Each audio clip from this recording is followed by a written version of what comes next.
오늘 우리에게 주신 하나님의 말씀은 에스겔 11장 18절에서 21절까지의 말씀입니다.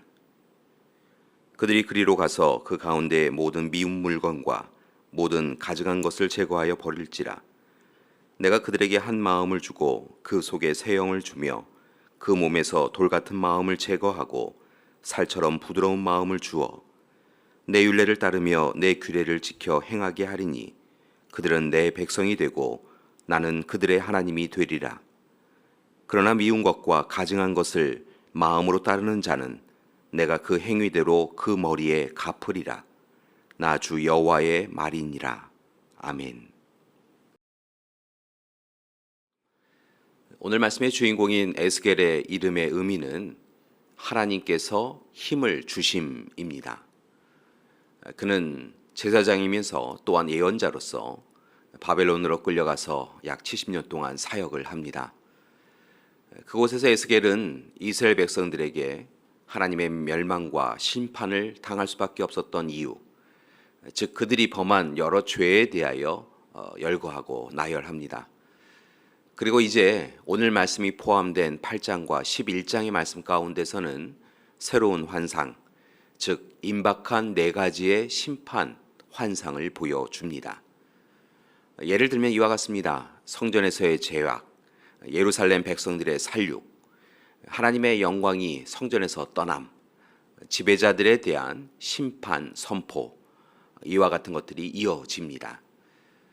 특별히 오늘 본문의 앞부분인 11장 1절에서 12절까지의 말씀 가운데서는 25명의 악한 통치자들에 대한 심판 이야기가 나옵니다. 그들은 우상 숭배를 비롯한 악한 죄를 범하였고 이로 인하여서 하나님의 심판을 받습니다. 참으로 두려운 심판 예언인데 다행스러운 것은 하나님의 심판이 가득한 본문들 가운데에서 오늘 말씀은 아주 특별한 이야기, 즉 절망 가운데서도 주어지는 위로의 말씀을 이야기하고 있습니다. 특별히 오늘 말씀은 소위 남은 자들에 대한 회복의 약속, 즉 약속의 땅 가나안으로 남은 자들을 돌이키고 귀환시켜 주시겠다라고 하는 하나님의 약속을 분명하게 하고 있습니다. 하나님은 하나님의 말씀을 경홀하게 여기고 하나님의 뜻을 찾지 않은 이들을 심판하시는 하나님이시기도 하지만 또한 하나님께 죄를 고백하고 회개하는 이들에게는 은혜를 베푸시고 도와주시는 하나님이시라는 것입니다. 13절 이하의 말씀을 보면 바벨론 포로들의 귀환과 그들의 구원을 약속하고 있으십니다. 이처럼 심판과 구원에 대하여 예언하는 에스겔은 이제 오늘 말씀에 이르면 남은 자들로서 살아가기 위하여 이스라엘이 마땅히 해야 할 일을 제시하고 있습니다. 그것은 바로 우상과 가증한 것들을 제거해 가는 것입니다. 그리고 하나님 앞에 회개하는 것입니다. 왜냐하면 하나님은 죄에 대하여 부끄러워하고 죄를 고백하고 회개하는 이들을 돌보시고 함께 하시는 분이시기 때문입니다. 또한 에스겔은 이스라엘 백성들에게 하나님의 뜻에 합당한 삶을 더욱 힘써서 살아가라라고 제안합니다. 하나님의 말씀에 철저하게 순종해야 합니다. 하나님의 계획하심과 인도하심에 예라고 하며 따라야 합니다. 그때 하나님께서는 오래전 이스라엘을 애굽에서 출애굽시키시고 회복시켜 주신 것처럼 바벨론에서 귀환시켜 주실 뿐만이 아니라 또한 심판에서 구원하여 주실 것입니다. 교회 여러분, 이 아침에 꼭 기억하시기 바랍니다. 하나님의 사람으로 살기 위하여서 다른 것이 필요한 것이 아닙니다. 에스겔의 권고처럼 날마다 우리가 우상 삼은 그 우상을 제거하고 하나님의 뜻에 맞추어 살아가야 합니다. 우리의 삶에 하나님의 임재를 누려야 합니다. 날마다 하나님의 도우심으로 우리의 마음이 부드러워져야 합니다. 그러기 위하여 우리가 좀 더 집중해야 할 것이 있습니다. 그것이 바로 예배입니다.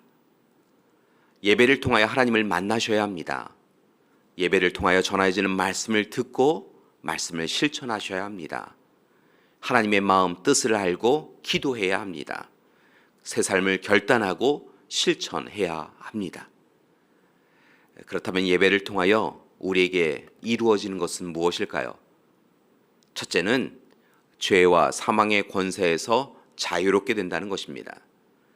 비록 죄로 인하여 하나님은 이스라엘 백성들을 흩으시고 포로 생활을 경험하며 눈물을 흘리게 하셨지만 또한 이스라엘 백성들을 기억하시고 어둠에서 구하여 주셨습니다. 하나님은 예배를 회복하는 이들을 다시 새롭게 온전하게 하여 주시고 그들의 삶을 회복시켜 주시는 분이십니다. 둘째는 하나님 나라를 세우십니다. 하나님은 예배를 드리는 이들에게 잃어버렸던 이스라엘 땅을 회복하게 하십니다. 또한 예배를 드리는 이들을 통하여 하나님 나라, 하나님의 통치가 이루어지는데 하나님의 나라는 하나님이 임재하시는 곳이며 하나님이 이끄시는 곳입니다. 교회 여러분, 우리보다 우리를 더 잘 아시고 우리를 태중에서부터 계획하신 하나님은 이제 예배자인 우리를 가장 귀하고 좋은 길로 인도해 주실 것입니다. 셋째, 우리의 죄, 우상들을 제거해 주십니다. 하나님은 예배자인 우리 안에 담겨진 탐욕, 교만, 자만, 어리석음을 드러나게 하시고 또한 그 모든 것을 제하여 주십니다. 하나님보다 더 사랑하는 것들, 하나님과 우리의 관계를 깨트리는 것들, 하나님의 자녀로 사는 것을 막는 것들을 모두 무너뜨리고 깨트림으로써 우리는 하나님의 자녀로 온전히 회복될 수 있습니다. 넷째, 성령 충만을 받을 수 있습니다. 하나님은 예배자인 우리에게 새 영을 부어주셔서 부드러운 마음이 되게 하여 주시고 율례와 규례를 지켜 행하게 하십니다. 우리는 하나님의 백성이 되고 하나님은 우리의 하나님이 되십니다. 하나님은 우리의 삶을 전적으로 은혜로 이끌어 주십니다. 분명한 것은 우리에게 하나님의 도우심, 소생케 하고 회복케 하는 약속이 있다고 한다면 우리는 여러 가지 어려움 가운데서도 살아갈 수 있습니다. 따라서 우리는 어떤 조건과 형편이든 하나님의 뜻에 순종하며 회복하기를 힘쓰기 원합니다. 그때 우리는 우리가 서야 할 자리를 분명하게 알 수 있을 것입니다. 교회 여러분, 오늘 하루도 예스겔의 말씀을 통하여서 심판과 멸망의 자리에서 벗어나서 하나님이 주시는 회복과 귀환의 약속을 누리시기 바랍니다. 이를 위하여 다시 한번 부탁드립니다. 하나님 앞에 예배자가 되십시오. 예배자로 온전히 서십시오. 예배를 통하여 하나님과의 관계를 회복하시고 하나님께 더욱 가까이 가며 하나님의 뜻을 실천하며 살아가시는 귀한 하루가 되시기를 소망합니다. 하나님께서 함께해 주실 줄 믿습니다. 함께 기도하시겠습니다. 사랑의 하나님, 감사드립니다. 우리를 절망 가운데 두지 아니하시고 날마다 위로를 더해 주시니 감사드립니다. 이제 허락하신 약속의 말씀을 붙잡고 우리의 우상된 모든 것을 내려놓고 더욱 하나님 앞에서 예배자로 결단하며 살게 하여 주시옵소서.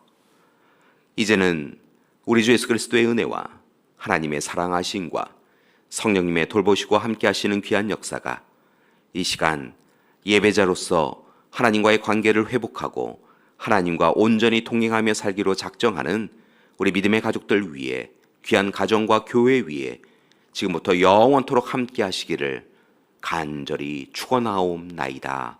아멘.